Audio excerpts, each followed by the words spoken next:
Sri Lanka. Srila Prabhupada instructed him to develop farm projects there, as Kirtanananda Swami had done in New Vrindavan. Sometimes when preaching, said Hansadutta, I tell them, what kind of country is this? The land is of the Rajashis, and some lady is running the government. Do not touch politics, Prabhupada warned. We are cultural and philosophy. Prabhupada began dealing with Giriraj over bank matters. The local Vrindavan bank was reluctant to allow a withdrawal from an ISKCON fund, and Srila Prabhupada had to be called in for advice. He gave keen practical strategy for solving the problem, but he asked to be spared these things in the future. Devotees in the room were amazed to see Prabhupada still dealing expertly with such affairs. When Giriraj apologized to Prabhupada for involving him, Prabhupada replied, therefore I said, do the needful. Actually, Prabhupada's calling the GBC men together had been so they could chant for him. Now more than ever, he wanted the medicine of the holy name, not of the doctors. When he heard that his friend Dr. Ghosh was coming to Vrindavan to open a clinic and that he could prescribe treatment, he refused the offer. These doctors will come and give something to try and save, he said. I don't want to be saved. Dr. Ghosh may come for the clinic he wants to develop, but not for my treatment. Tamal Krishna asked if they could at least call in some local Vrindavan doctors. No, said Prabhupada. Let us take your advice for Kirtan only. Tamal Krishna agreed that Kirtan was best, because in that way they were pleading for Krishna's help. Better you don't pray to Krishna to save me, said Srila Prabhupada. Let me die now. Prabhupada then asked to sit up. If Hansadutta is not tired, he said, he can continue singing. Srila Prabhupada ki. Yeah.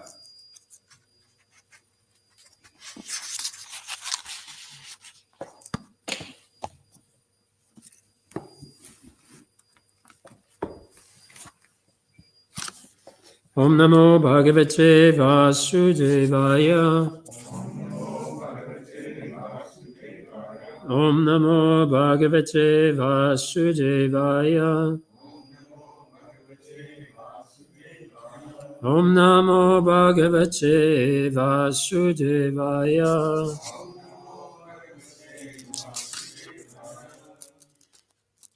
Reading from Srimad Bhagavatam, Canto 5, Chapter 18, Text 24.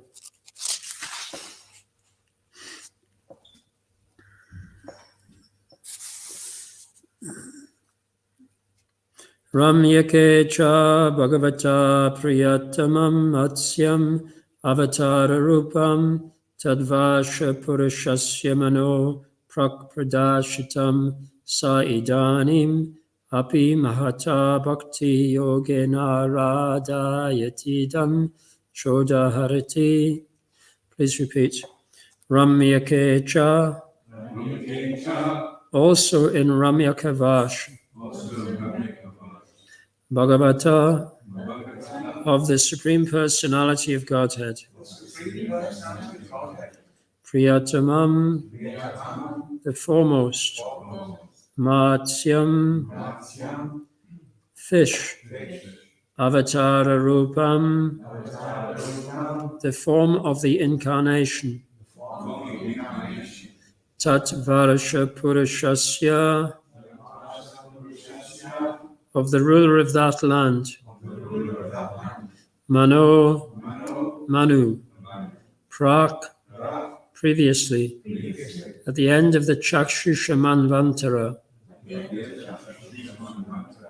Pradarshitam, exhibited. So, that Manu. Idanimapi, even until now. Mahata Bhakti Yogena, by dint of advanced devotional service. Aradayati, worships the Supreme Personality of Godhead. Idam, this, cha, and udaharati, chants. Translation. Shukadev Goswami continued, in Ramyakavasha, where Vaivasvata Manu rules, the Supreme Personality of Godhead appeared as Lord Matsya at the end of the last era, the Chakshusha Manvantara. Vaivasvata Manu now worships Lord Matsya in pure devotional service and chants the following mantra. Okay, I'll just read the next verse myself. Om Namo Bhagavate Mukhyatamaya Namaha Sattvaya Pranayo Jase Sahase Balaya Mahamatsyaya Nama Iti. I offer my respectful obeisances unto the Supreme Personality of Godhead, who is pure transcendence. He is the origin of all life, bodily strength, mental power, and sensory ability. Known as Matsya Avatara, the gigantic fish incarnation, he appears first among all the incarnations. Again, I offer my obeisances unto him. Purport.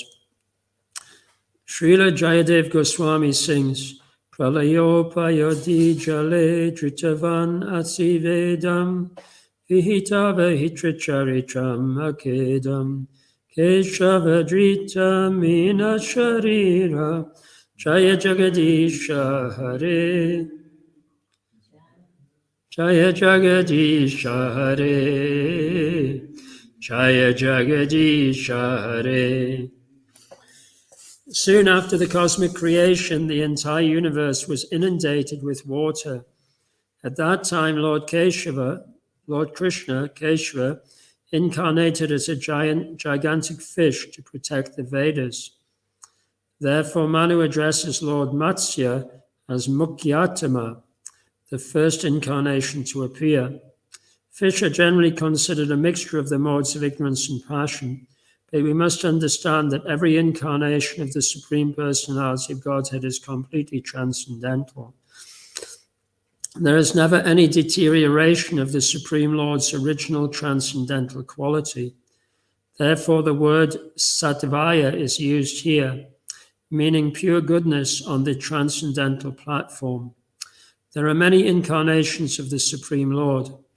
Varahamurti, the boar form, Kurmamurti, the tortoise form, Hayagriva-murti, the form of a horse, and so on. Yet we should never think any of them material. They are always situated on the platform of Shuddha Sattva, pure transcendence. Namagana Tamarandasya Gananjana Shalakaya Chakshuranmalitam Yena Tasmai Shri Gurve Namaha Shri Chaitanya Manobhishtam Shtapitam Yena Bhutale Swayam Rupagadamayam Dadati Swapatantikam Vandeham Shri Guru Shri Tapadakamalam Shri Gurun Vaishnavam Shah Shri Rupam Sagrajatam Sahagana Raghanatam Vitam Tam Sajivam Sarvaitam Savadutam Parijana Saitam Krishna Chaitanya Devam Shri Radha Krishna Padan Sahagana Lalita Shivishakan Vitam Shah Anshakal Patarubhyascha Kabasanyavayevacha Patitanam Bhavanebhyo Vaishnavebhyo Namo Namaha Jai Shri Krishna Chaitanya Prabhu Nityananda Shri Advaita Gadadhara Shri Vasari Gaura Bhaktivinoda Hare Krishna Krishna Krishna Hare Hare Hare Rama Rama Rama Hare Hare.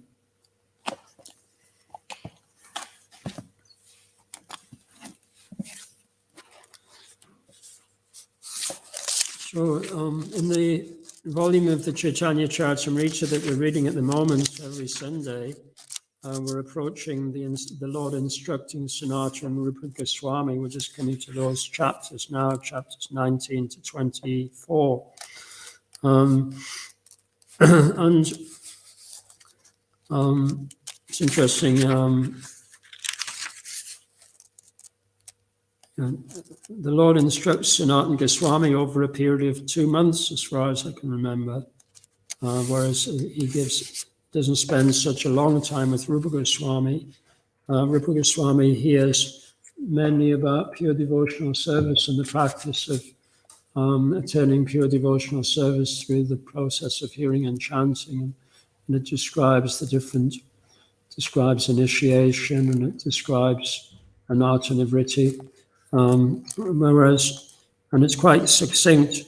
Whereas Lord Chaitanya's instructions to Sanatana Goswami are extremely broad, and they cover the whole philosophy of Krishna consciousness, all of the different descriptions of the avatars, the different processes of knowledge, the different holy places. It's very, very detailed. And so in chapter 20 of the Madhya Lila,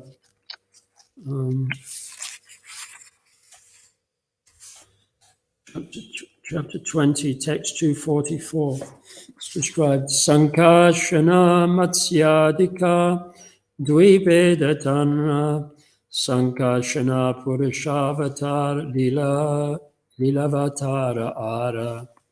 The first personal expansion is Sankashan, and the others are incarnations like the fish incarnation. Sankarshana is an expansion of the Purusha or Vishnu. The incarnations such as Matsya, the fish incarnation, appear in different yugas for specific pastimes. Purport. The Purusha avatars are the lords of the universal creation. These are Karanadakashai Vishnu, Garbhodakashai Vishnu, and Shirodakashai Vishnu. There are also Leela avatars, and these include 1. Chatusan, or the 4 Kumaras, 2. Narada, 3. Varaha, 4. Matsya, 5. Yagya, 6. Naranarayan, 7. Kardama, Kardami Kapila, 8. Dattatreya, 9. Hayashirsha, 10. Hansa, 11. Dhruva Priya or Prishnigarbha, 12. Rishabha, 13. Prithu, 14. Risingha, 15. Kurma, 16. Dhanvantari, 17. Mohini, 18. Vamana, 19. Bhargava Parashuram, 20. Raghavendra, 21. Vyas, 22. Pralambari Balaram, 23. Krishna, 24. Buddha, and 25. Kalki.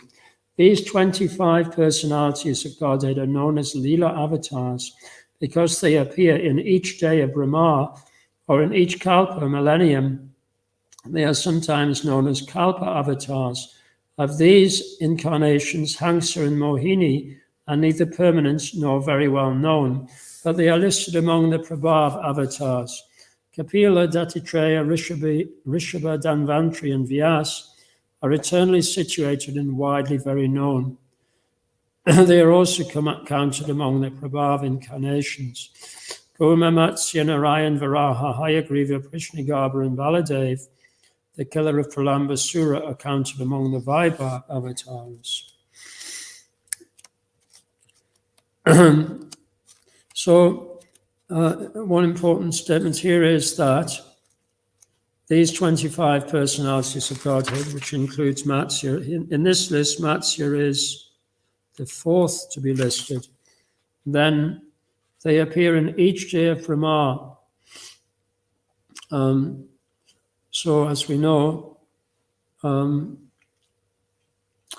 Lord Brahma lives for 100 years, so there's a lot of days in Lord Brahma's lifetime, and therefore there are, Lord Matsya appears hundreds,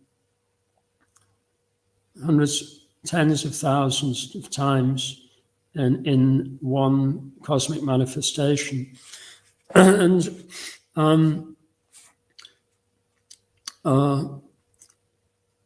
he appears in that form as the gigantic fish in each day of Lord Brahma, and the pastimes he performs are similar but not identical.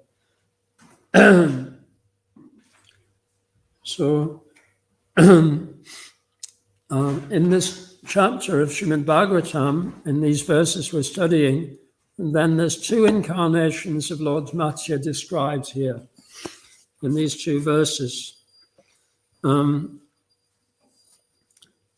So in text 24, Shukadev Goswami describes Lord Matsya appearing at the end of the last era, which is the last Manvantara. It's not talking about the previous day of Brahma here. He's talking about the previous Manvantara. So in every day of Brahma, there are 14 Manvantaras. And we're presently in the 7th Manvantara, and Bhaivasvata Manu is the Manu in this Manvantara. So in the previous Manvantara, Lord Matsya appeared. And then in the verse 25, Srila Prabhupada, in the purport to verse 25, says that soon after the cosmic creation, the entire universe was inundated with water. At that time, Lord Krishna incarnated as a gigantic fish to protect the Vedas. Therefore, Manu addresses Lord Matsya as the first incarnation to appear. So there in that purport, Srila Prabhupada's talking about Lord Matsya's appearance at the beginning of the day of Brahma. And that's the more, so that pastime of Lord Matsya appearing at the very beginning of Lord Brahma, and the day of Lord Brahma, that's described in the 8th canto of Srimad Bhagavatam. So I'm going to read the story from canto 8 of Srimad Bhagavatam.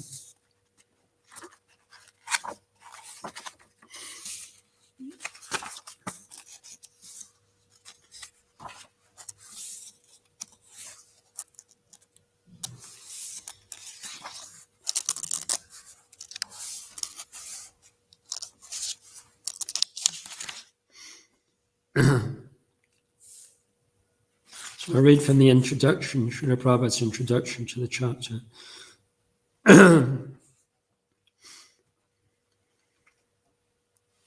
Once at the end of the previous kalpa, so that's referring to the previous day of Lord Brahma.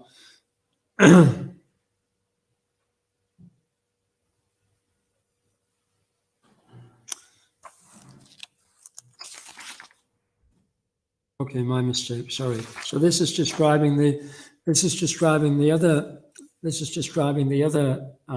story. So this is describing the story from the transition between the end of the Chakshusha Manvantara and the Vaivasvata Manvantara. So once at the end of the previous kalpa, meaning the previous. During the reign of Chakshusha Manu, there was a king named Satyavrata, who was a great pious ruler.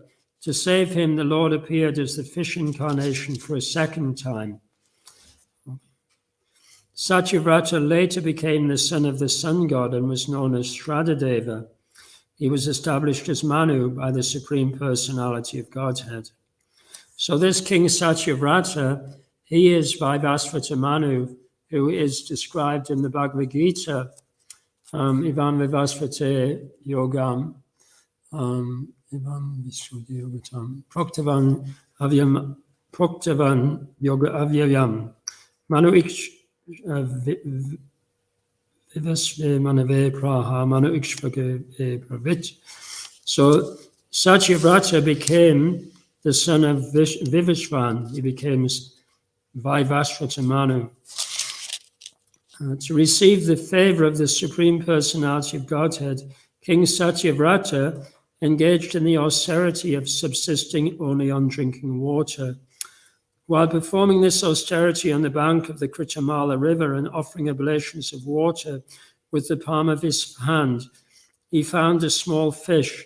The fish appealed to the king for protection, asking the king to keep him in a safe place. Although the king did not know that the small fish was the Supreme Personality of Godhead, as a king he gave shelter to the fish and kept him in a water jug. The fish, being the Supreme Personality of Godhead, wanted to show his potency to King Satyavrata, and thus he immediately expanded his body in such a way that he could no longer be kept in the jug of water. The king then put the fish in a big well, but the well was also too small. Then the king put the fish in a lake, but the lake was also unsuitable. Finally, the king put the fish in the sea, that even the sea could not accommodate him. Thus the king understood that the fish was no one else but the Supreme Personality of Godhead, and he requested the Lord to describe his incarnation as a fish. The Personality of Godhead, being pleased with the king, informed him that within a week there would be an inundation throughout the universe, and that the fish incarnation would protect the king along with the rishis, herbs, seeds, and other living entities in a boat, which would be attached to the fish's horn. After saying this, the Lord disappeared. King Satyavrata offered respectful obeisances to the Supreme Lord and continued to meditate upon him. In due course of time, annihilation took place, and the king saw a boat coming near. After getting aboard with learned Brahmins and saintly persons, he offered prayers to worship the Supreme Personality of Godhead. The Supreme Lord is situated in everyone's heart, and thus he taught Maharaj Satyavrata and the saintly persons about Vedic knowledge from the core of the heart. King Satyavrata took his next birth as Vaivasvata Manu, who is mentioned in Bhagavad Gita, Vivasvan Manave Praha. The sun god spoke the science of Bhagavad Gita to his son Manu. Because of his being the son of Vivasvan, this Manu is known as Vaivasvata Manu.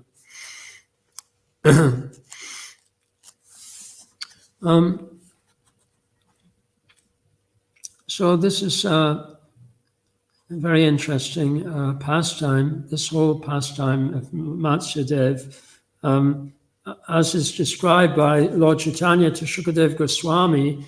Matsya appears once in every day of Lord Brahma. However, here he's appearing twice in the day of Lord Brahma.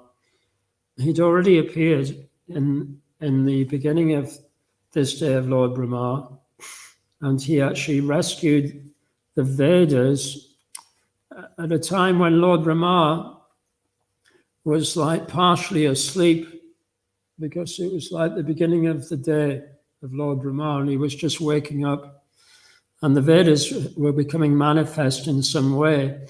And then this demon, Hayagriva demon, not the Supreme Personality of Godhead, Hayagriva. Sometimes this demon's called Hayagriva, and sometimes he's called Agyana, ignorance. So he takes advantage of Lord Brahma being a bit sleepy, and he steals the Vedas. And then Matsya incarnation comes, and this, I can't remember exactly the pastime, but the Matsya avatar steals the Vedas back from the Hayagriva demon. So that's the pastime. That pastime occurs at the beginning of every day of Lord Brahma, but which is why the Matsya avatar is described as the first avatar. Shri Shri Kodnatai Mai Pushashiki. And in that song, Pralayo Payodi Jale Druchavan Asivedam, then that's the Matsya incarnation that's being described. It's that Matsya who recovered the Vedas from the demon Hayagriva. But this Matsya avatar, who appeared to Satyavrata Muni, appeared at a different time. He appeared at the beginning of, or at the end, the conjunction between the age of the Chakshusha Manu and the Vaivasvata Manu. So it's described by our acharyas that even though Chaitanya Mahaprabhu is describing to Sanatana Goswami like the different precise appearances of the incarnations, it's also indicated by this pastime that the Lord is happy to break that kind of strict schedule of appearance for the pleasure of his devotee. So Satyavrata Muni, he was meditating on the Lord, and he was desiring to have the Lord's darshan.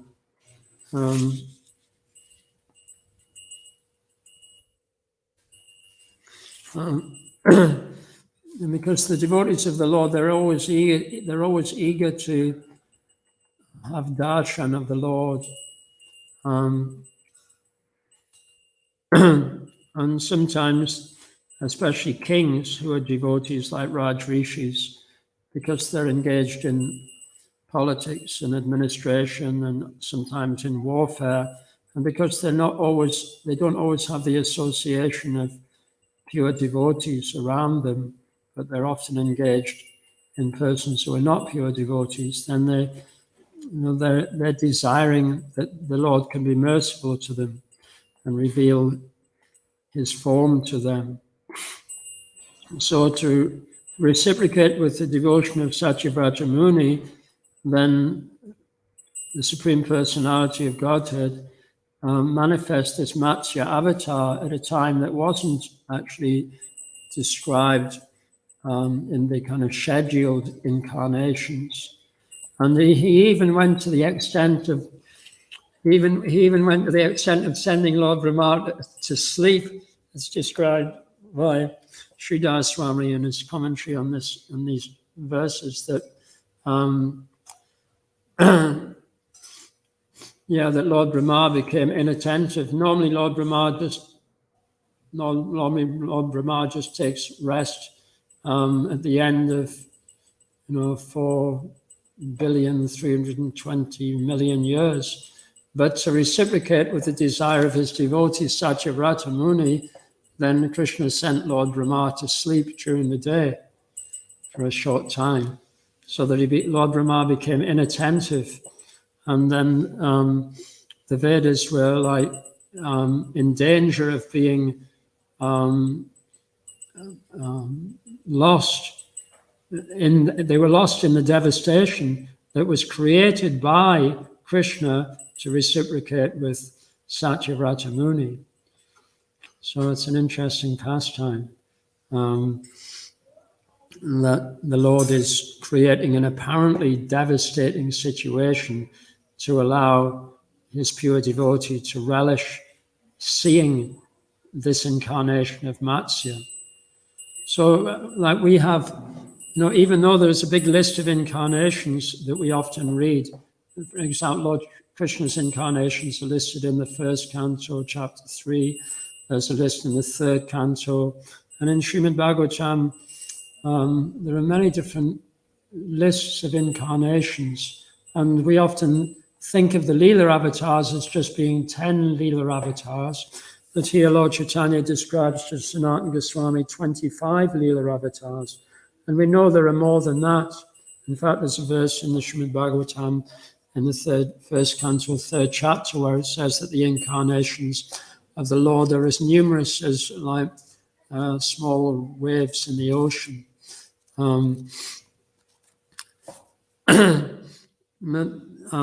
The purpose of all of these incarnations is to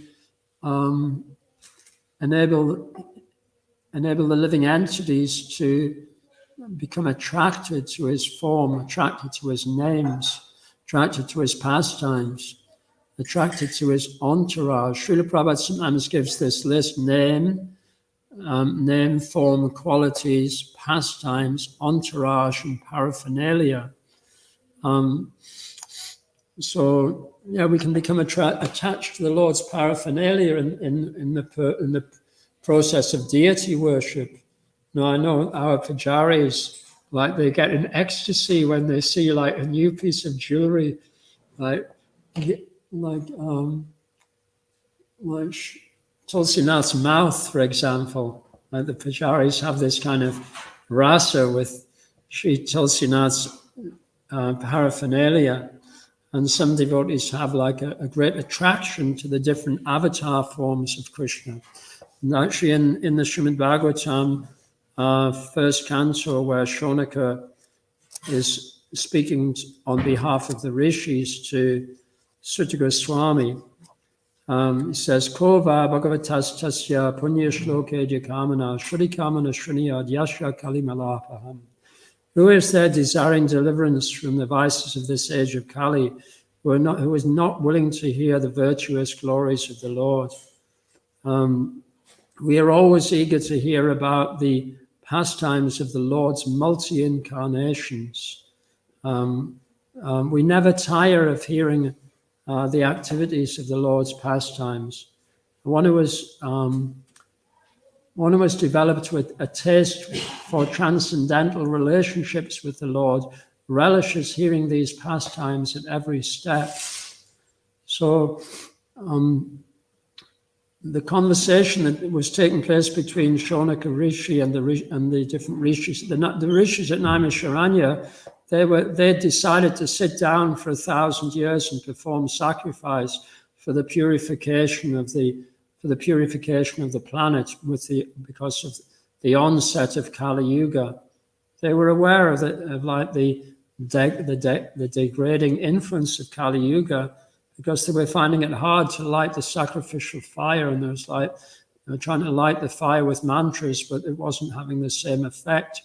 So they understood that actually the previous process of yagya and archana wasn't going to be effective in Kali Yuga. So although it's described that every morning they performed their duties by burning a sacrificial fire and offering like a seat of esteem to their guru. So that it wasn't that they didn't have any regulative activities. No, they understood that to be able to hear the Lord's pastimes attentively, they needed to remain situated in the mode of goodness. But they understood that the mode of goodness in itself wasn't sufficient to maintain the Brahminical principles. And therefore, their real sacrifice was not lighting the sacrificial fire, but they decided to sit down for 1,000 years and hear the Lord's pastimes.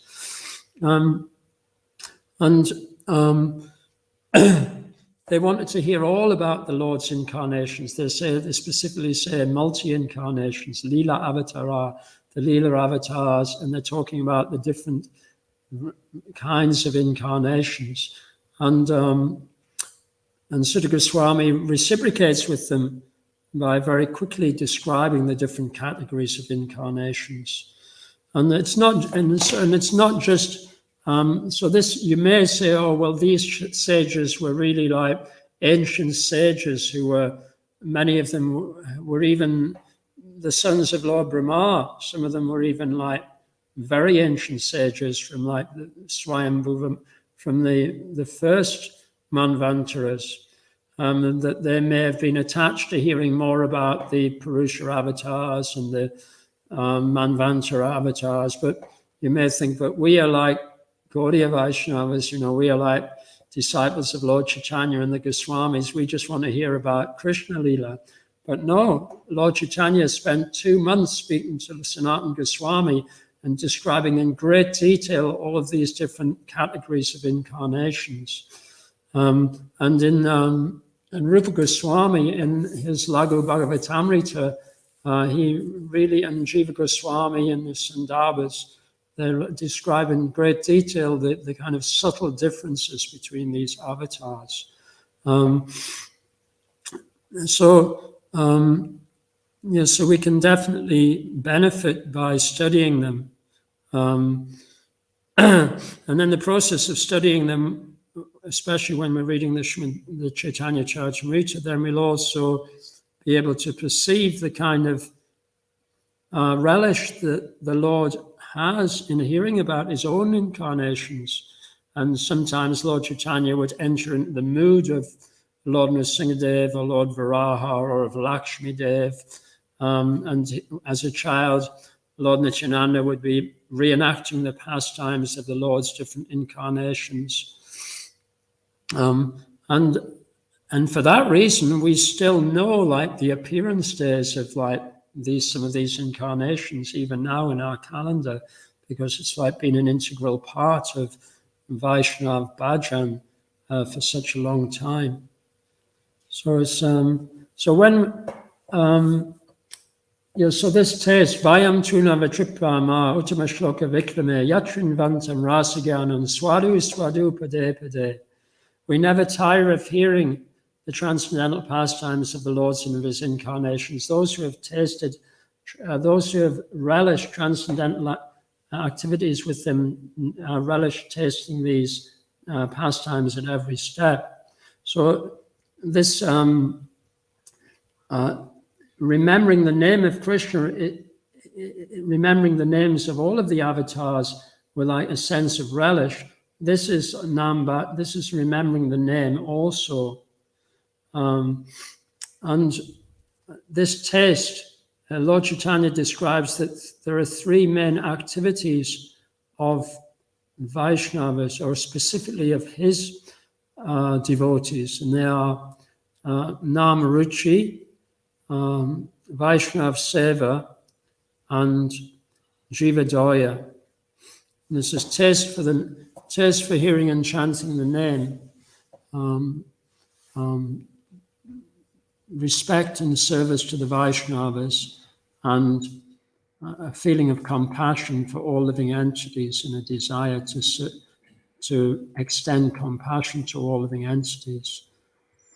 So sometimes, as we were reading this morning in the affirmations in Mahatma Prabhu's affirmations, he was talking that even when we're not experiencing bliss of chanting the holy name, 16 rounds, trying to sit in one place and chant and be very attentive, even when we're not experiencing constant bliss in that practice, and the Lord is pleased by our endeavor to continue to chant attentively and continue to chant with trying to develop affection for Krishna in the form of his name.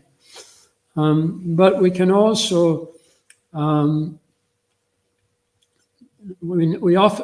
think we've all experienced it on days like Govardhan Puja and Gaurapanim and Janmashtami, that when we're reading about Krishna's pastimes as Lord Chaitanya and as Shyama Sundara, and on Radhastami and Govardhan Puja, then there's great bliss in hearing these pastimes. But our great acharyas, they also relished hearing the pastimes of these other avatars, because they understood that these avatars manifest to reciprocate with the devotion of pure devotees like Hanuman, like Prahlad Maharaj, and in this case, like Satyavrata Muni. So we can give like nourishment to our easily distracted minds by studying these different avatars. And in this way, we can gain a taste for the names. This Namaruchi, we can gain a taste for the names and the qualities and the pastimes of the Lord. So,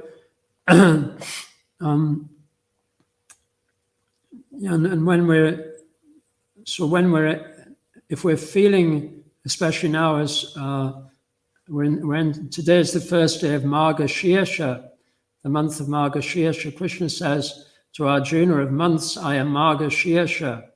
Perhaps Krishna knew that there was going to be the Christmas marathon coming up in 5,000 years. So, and so we've had the month of Namruchi, we've had the month of Kartik. So like hear about the pastimes of Govardhan Puja and hear about the residents of Vrindavan, hear about Krishna's relationship with Mother Yashoda. And now we're entering into Margashirsha, which is, as Krishna says, he's the month of Margashirsha. So it just so happens that this month is the month where we try to transform our Namaruchi into Jivadaya. And we do that by performing Vaishnav Seva to Srila Prabhupada. And it's a balancing act, actually. It's a balancing act. It's about how to balance hearing and chanting with extending compassion to the living entities who haven't yet reawoken their knowledge of Krishna. It's not an easy activity. But Srila Prabhupada gave a wonderful example that even though his body was like virtually finished, he described it. He said he was at the fag end of life. I don't know if anyone knows what a fag end is. It's the bit of cigarette that you throw away when it gets down to the filter. So he described he was at the fag end of life. Just most people at his age would have just thrown in the towel, just like given up. But he had, because he was so devoted to serving his spiritual master and serving the Vaishnavas, then because of that force of Vaishnava Seva, that momentum, and because of his great taste for the holy name, then wherever he went, he was displaying compassion for all living entities, and anyone who came in contact with him was touched by his love. So similarly, in this month, we've got an opportunity to perceive how by serving Srila Prabhupada in the form of distributing his books, which in his books are really Namaruchi. His books are just like overflowing with the taste for the holy name and overflowing with the taste for Krishna's pastimes in all of the Krishna's different avatars. And with that kind of energy, and with the goal of serving Srila Prabhupada, and then we will actually be empowered to extend that mercy to those persons who haven't yet revived their Krishna consciousness in the form of Jiva Doya. So I'll stop there. Are there any questions or comments? Talk Shri Krishna Prabhu. I just wondered what the distinction was between, as you were mentioning something about the Bhakti-avatar, you were saying it was an interesting thing. And I was wondering what's the difference between accepting and understanding, which Krishna says, one who understands the nature of my transcendental activities. So is that just one who accepts, or is it? Right. Well, because of the nature of language, and it's probably different ways of seeing it. So whatever I say whatever I say now is not like the absolute answer, because you could say accepting comes before understanding, or you could say understanding comes before accepting. One example which really strikes my heart is that when we study a particular skill, like a practical skill, like let's say if we're training to be an electrician, let's say, then we go to college to learn to be an electrician. And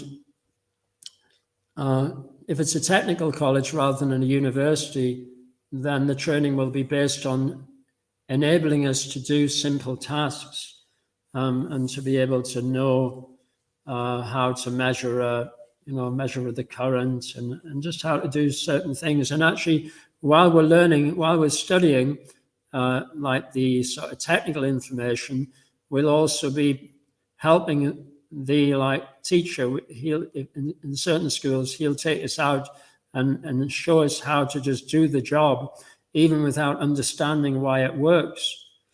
He'll just show us the safety, just the basic safety that you need to do simple electrical tasks. And if the student asks, well, how does this work? How does this work? How do the electrons go through the wire? And, what's the sort of relationship between the wattage and the voltage and the capacitors and all that? And the teacher will just say, just accept, just accept it. This is the way. And by doing it, you'll actually gradually you'll gain an understanding. That's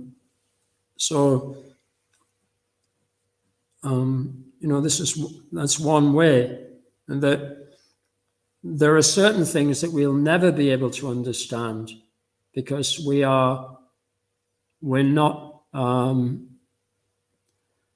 vibhu, we're anu, we're not swangsa, we're vibhinangsa.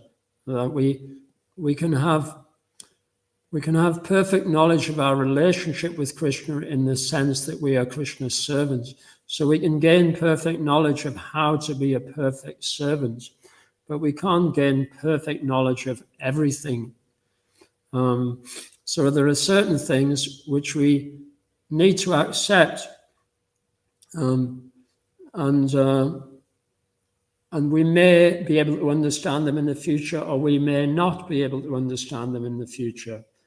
But the most important thing to understand is the nature of the relationship with our teacher and the potency of accepting that relationship, because that's the way Krishna has chosen to reunite us with, him, or that's the way Krishna has chosen to invite us back into his entourage, invite us back into the spiritual realm.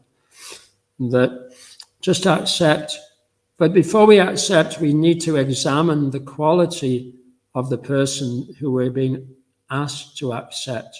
So that's what Lord Chaitanya is doing here with Sanatana Goswami, because those 4 chapters of the Chaitanya Charitamrita, which go into extreme depth about the different incarnations, they're all basically the answer to Sanatana Goswami saying, who am I? Why am I suffering? So Lord Chaitanya he's giving Lord Sanatana Goswami and us an opportunity to see that I am the Supreme Personality of Godhead. These are all of my energies. These are all of my incarnations. Therefore, you can accept me. And by that acceptance, by accepting Krishna's words in that way, or at least theoretically accepting them, and then we'll enable ourselves to come in contact with the spiritual energy, and therefore our swarup of being Krishna's servants will be reawakened, and then that's what understanding means. So it's not like there are it's like, for example, I don't think I'll ever understand, all about the different incarnations of Krishna and the different avatars. I'll never be able to understand them in the sense of really knowing exactly their forms, names, pastimes, qualities. But I can understand that they're all forms of Krishna reaching out to the living entities in a way that he wants to give everybody an opportunity to perceive that status of being the surrendered servant. This is what he's wanting. He's wanting everyone to be able to understand that I am Krishna's servant, and to be able to be very happy and to relish that understanding.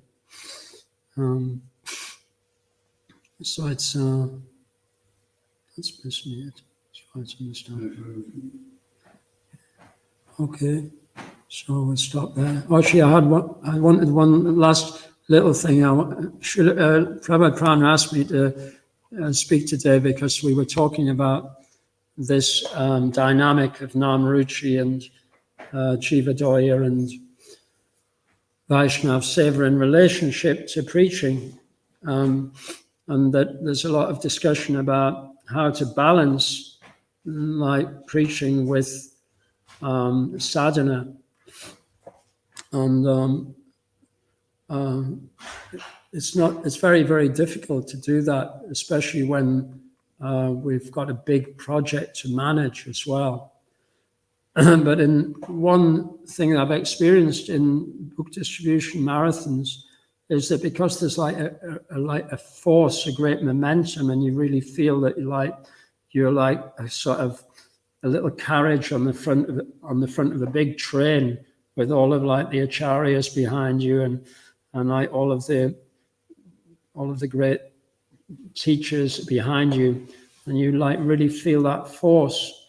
And when you're traveling quickly in a straight line, then there's a natural sense of balance which occurs.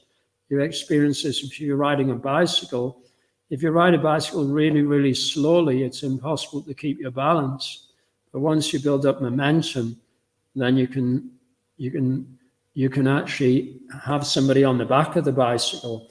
But if you're going really slowly and you've got somebody on the back of the bicycle, you'll just be wobbling around. So this momentum can be experienced when the whole of ISKCON decides to come together at a particular time of the year to focus on this one aspect of Srila Prabhupada's mission of like Jivadoya. But and because so we've just had Kartik where we've really like nourished ourselves with Nam Ruchi, and now you can that we'll actually be able to experience that. We'll actually be able to experience the potency of that hearing and chanting when we go out to try to contact those persons who haven't yet experienced it. So I'm very pleased to be able to join you today on Harinam. And if there's anyone else listening there online, please, no? Okay. So, Grantaraj Srimad Bhagavatam ki, Srila Prabhupada ki, Sri Shikodmatai Mai Pushashi ki, Sri Matsya Avatar ki, Nitai Gaur Premanandi.